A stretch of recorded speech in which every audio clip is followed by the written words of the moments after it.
جس وقت اللہ نے تم کو اس کا حکم دیا تھا تم اس وقت موجود تھے؟ اب اس شخص سے زیادہ کون ظالم ہے جو اللہ پر جھوٹ باندھے تاکہ بے جانے بوجھے لوگوں کو گمراہ کرے۔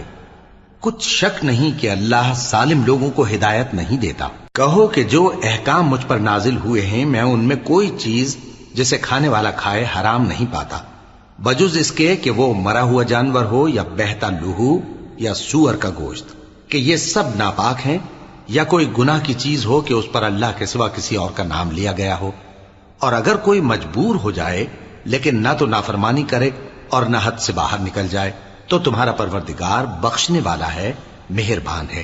اور یہودیوں پر ہم نے سب ناخن والے جانور حرام کر دیے تھے، اور گایوں اور بھیڑ بکریوں سے ان کی چربی ان پر حرام کر دی تھی، سوائے اس کے جو ان کی پیٹھ پر لگی ہو یا آنتوں میں لگی ہو یا ہڈی سے ملی ہو۔